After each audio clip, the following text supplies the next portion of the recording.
programa de hoje é a respeito da ADPF que está sendo debatida no Supremo Tribunal Federal a respeito da descriminalização do aborto. Vejam só, infelizmente, nós aqui temos que compreender o que é que está acontecendo no Supremo Tribunal Federal.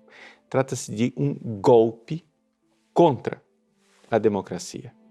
Desde já, nós temos que entender isto. Primeiro, vamos aqui entender o que é democracia. Você, que é cidadão brasileiro. E se você não é católico, se você é evangélico, espírita, seja como for, o cidadão brasileiro, ele é majoritariamente contrário à descriminalização do aborto. Então saiba que falácias, que argumentos estão sendo usados por um grupo de magistrados, os ministros do Supremo, para dar um golpe fatal, mortal, não somente nas crianças que serão abortadas, mas na democracia do nosso país. Deixa eu explicar para você. Só existe democracia se o povo, o cidadão, tiver algum poder de influência direto nos poderes constituídos. Não somente isso. Só existe democracia se esses poderes constituídos não tiverem o poder absoluto. Ou seja, se houver alguém que ponha em xeque, que haja contrapesos, para que esses poderes não sejam poderes que impõem a sua vontade ditatorialmente. O que acontece é o seguinte, é que nós estamos vendo um movimento jurídico, não somente entre juízes, não, nas faculdades de direito, e um movimento jurídico que está sendo implantado no mundo inteiro para tirar do povo, da democracia, a autonomia de decidir. Nós estamos perdendo aquilo que se chama de Estado de Direito, onde nós temos um povo que é governado por leis e não pela vontade de pequenos tiranos ou grandes tiranos, de déspotas que, a partir do seu próprio alvitre, dizem o que é certo, o que é errado, o que é legal e o que é ilegal. O Estado de Direito consiste nisso. Ou seja, o povo do qual provém o poder, a raiz do poder de uma democracia, o povo, ele decidiu, vamos fazer uma Assembleia Constituinte. E assim foi feito no Brasil. Nós tivemos uma Assembleia Constituinte, essa Assembleia nos deu uma Constituição e essa Constituição é aquilo que garante as nossas liberdades democráticas. A partir disto, então existe uma divisão de poderes. Desculpa eu estar dando aula de coisas óbvias, mas nós precisamos entender que quando nós elegemos um presidente da República, nós não estamos elegendo um ditador que tem todos os seus poderes e ele faz o que ele quiser. Não. O presidente da República terá o seu poder limitado pelos outros poderes. E se ele não agir bem, existe o impeachment, o impedimento previsto para isso. E se ele fizer coisas que os outros poderes veem que são decisões problemáticas, o legislativo pode deter o presidente da República, o judiciário pode deter. Mas a pergunta é a seguinte, e é isso que nós estamos vivendo no nosso país, quem vai segurar o Supremo Tribunal Federal? Eu não sei se você se recorda, mas eu vou recordar você esse pequenino trecho de uma declaração do ministro Fux, em que ele, pasmem, o ministro do Supremo, ali, em público, diante da atual presidente do Supremo, ele diz, com cara de pau, que uma vez investidos no cargo, nós, ministros do Supremo, não devemos satisfação a mais ninguém. Como assim, ministro? A mais ninguém. Você não acredita? O padre está exagerando? Ouça o próprio ministro. Assista o trecho desse vídeo. E como nós não somos eleitos, nós temos talvez um grau de independência maior, porque não devemos satisfação, depois da investidura, a absolutamente mais ninguém. Depois da investidura, a absolutamente mais ninguém. Você viu? É isso que ele diz. Mas não somente. Ele diz que os ministros do Supremo devem trazer para si questões que não serão nunca aprovadas no Legislativo. Veja só, nesse outro trecho que você vai assistir agora, ele explica, né, que ele e os ministros, seus colegas, pelo jeito, porque se a presidente está lá e nada diz, e outros ministros parecem ser do mesmo parecer, né, ele diz com toda clareza que questões como o aborto, o casamento gay, são questões polêmicas. E o Legislativo não está disposto a pagar o preço social. Ora, ministro, sabe o que quer dizer o preço social? Quer dizer o seguinte, nós estamos numa democracia. E quem decide isto deveria ser o povo, mas parece que não é isso que o ministro Fux pensa. Vamos assistir. Essas questões todas deveriam realmente, como você afirmou, deveriam ser resolvidas pelo parlamento. Mas acontece uma questão muito singular. O parlamento não quer pagar o preço social de decidir sobre o aborto, sobre a união afetiva ou sobre outras questões que nos faltam capacidade institucional. Então, como eles não querem pagar o preço social e como nós não somos eleitos, nós temos talvez um grau de independência maior, porque não devemos satisfação depois da investidura a absolutamente mais ninguém. Vejam só, o ministro acaba de dizer, então, como é que os ministros do Supremo se compreendem. E eles estão dispostos a fazer um circo. Sim, um circo. Um circo de debate, uma palhaçada, uma conversa para boi dormir, onde o país inteiro vai até o Supremo Tribunal, argumenta, né, e mostra claramente que o povo brasileiro é contrário à descriminalização do aborto, mas tudo parece um jogo de cartas marcadas. Por quê? Por quê? Porque os ministros do Supremo estão dispostos a fazer uma revolução. Eu não estou dizendo aqui uma coisa que saiu da minha boca. Isto, quando foi empossado, o ministro Barroso disse numa entrevista para o jornal O Globo. Eu gostaria que você agora lesse pessoalmente as declarações do ministro Barroso no jornal O Globo. Ele diz com toda clareza que é necessário se fazer uma revolução no Supremo. Por quê?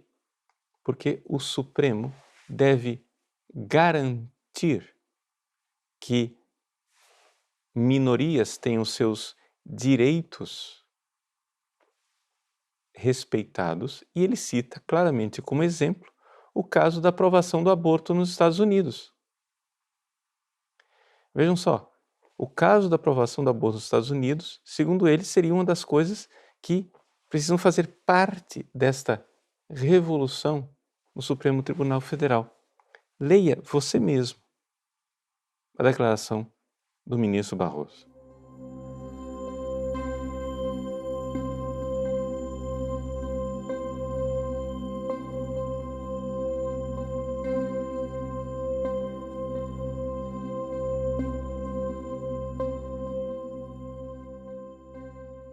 Agora eu gostaria de lembrar a você quem é o ministro Barroso.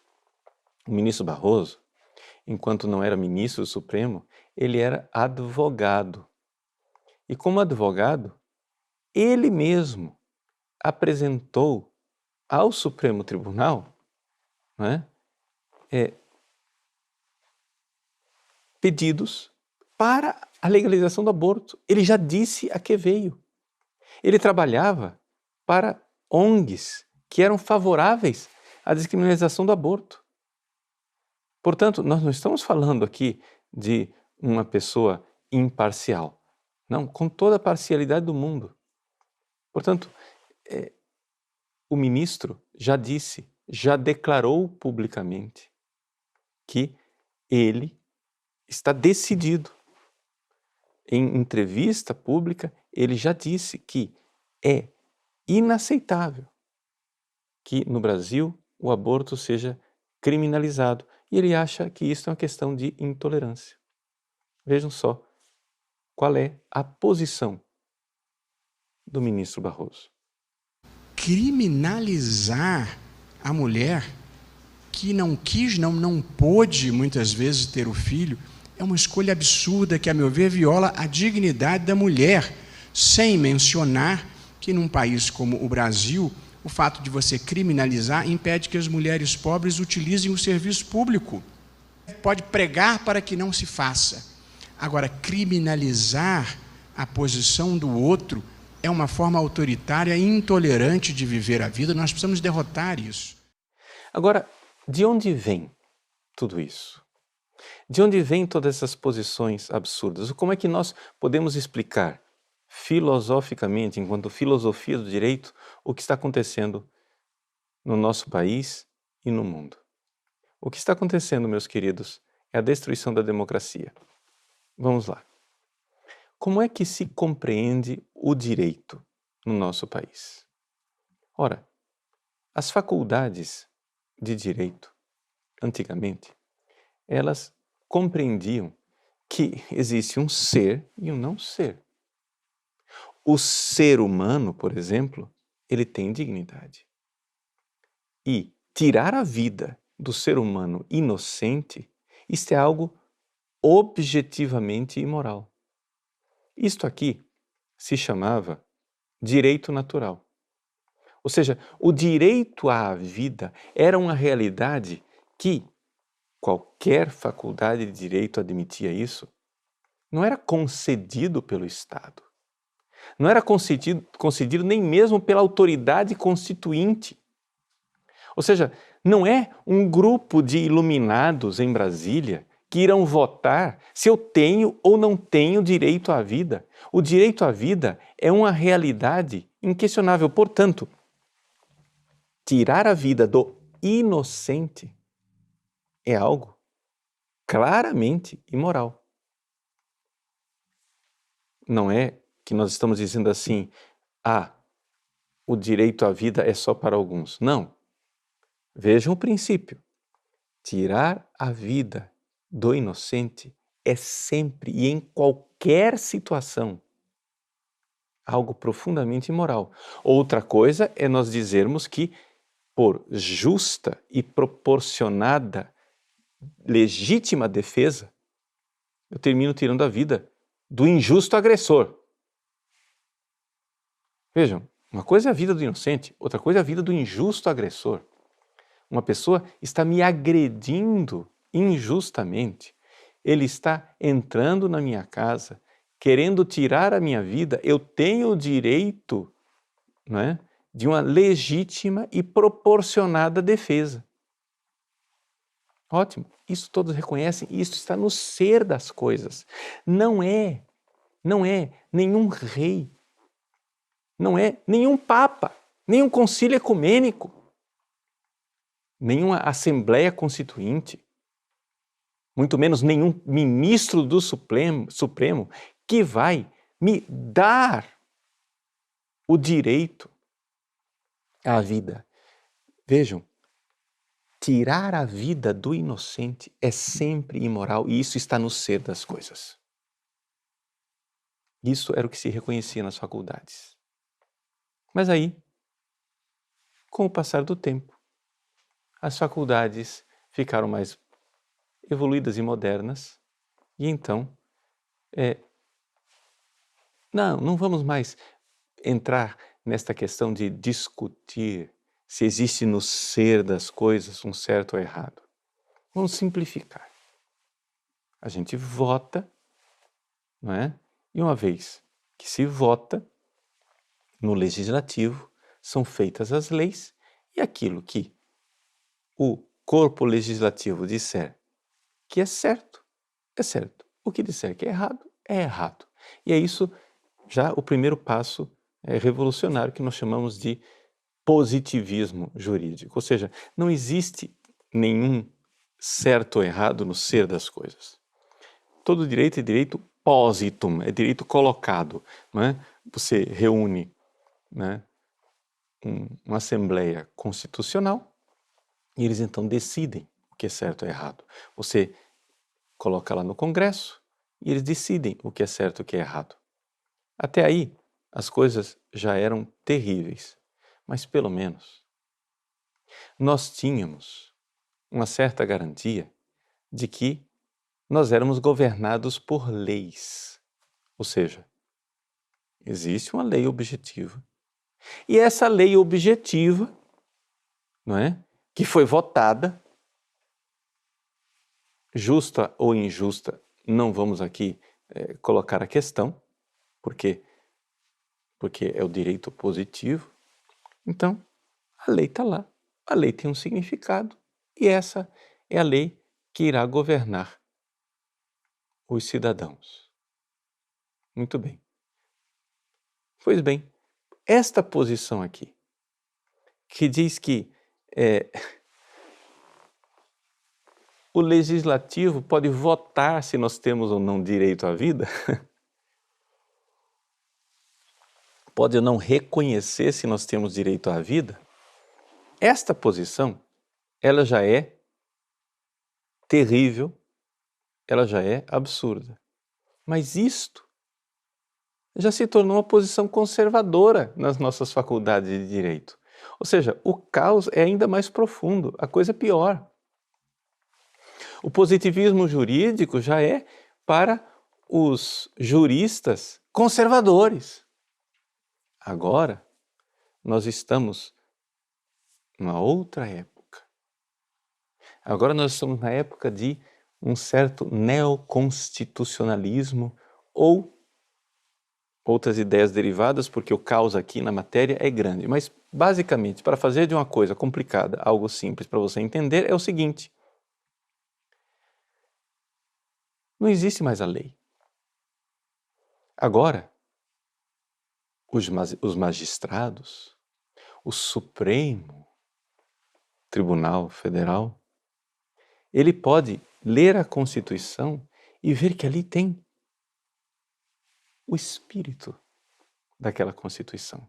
Existem princípios que não estão escritos ali e que, conforme a inspiração da moda, das convicções do próprio ministro ou de quem está puxando os cordõezinhos do ministro marionete, ele pode agora, a seu bel prazer, dizer que está defendendo direitos de minorias. Então o que acontece é o seguinte, já não é mais a maioria votante, já não é mais a coisa do princípio democrático. O Brasil inteiro, evidentemente, o Brasil em massa, numa esmagadora maioria, é contrário à descriminalização do aborto. Mas os princípios constitucionais, existe ali uma coisa, uma moralidade que só essas pessoas lindas do Supremo Tribunal Federal é que conseguem enxergar. E vocês, plebe ignara, pobres brasileirinhos, não foram tão iluminados como estes senhores do Supremo, que são tão supremos, que eles agora é que vão dizer o que é a lei. Eis aí. Eis aí porque isto é um golpe na democracia. Eis aí porque toda esta discussão da DPF é uma grande farsa e um grande circo, porque o que está no pensamento destes senhores é que eles podem legislar com uma maior tranquilidade do que o próprio legislativo.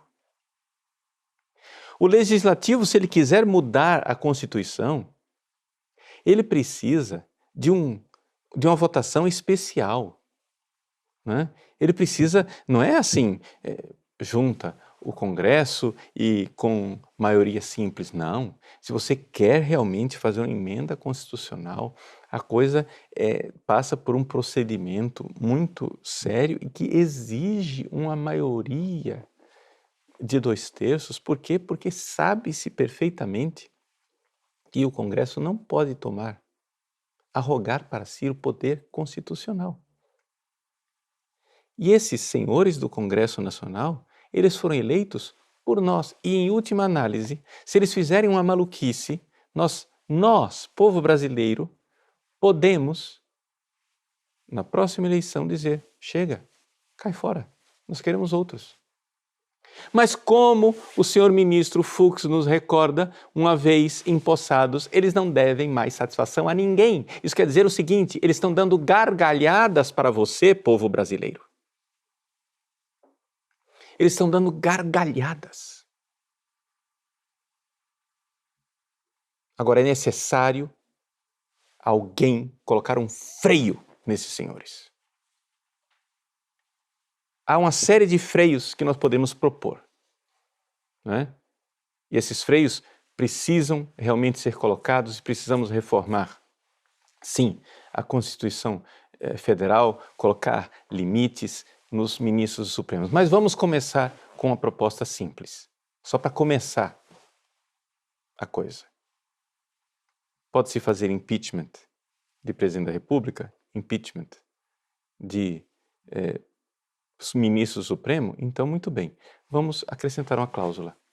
Para o impeachment do ministro supremo, nós podemos fazer isso se ele fizer uma coisa chamada ativismo judicial, que é o seguinte: arrogar para si o direito de legislar, que na verdade pertence ao legislativo. Que é exatamente o que eles estão fazendo. Eles estão resolvendo descriminalizar o aborto no país, né? Esses poucos iluminados, enquanto 200 milhões de brasileiros assistem passivamente, dizendo assim: mas eles são supremos, não é verdade? Eles não devem satisfação a ninguém. Como não devem satisfação a ninguém? Devem satisfação a nós, povo brasileiro. E, portanto, se eles têm uma função, que é interpretar a Constituição, uma coisa é interpretar a Constituição, né? Como se interpreta um texto. Outra coisa é você ficar adivinhando um espírito atrás da Constituição, que na verdade nada mais é do que o arbítrio e a ditadura de algumas poucas pessoas que querem tomar o poder, quando o que nós, povo brasileiro, queremos é uma democracia. Então, vejam, é essa a realidade que está acontecendo debaixo dos nossos olhos.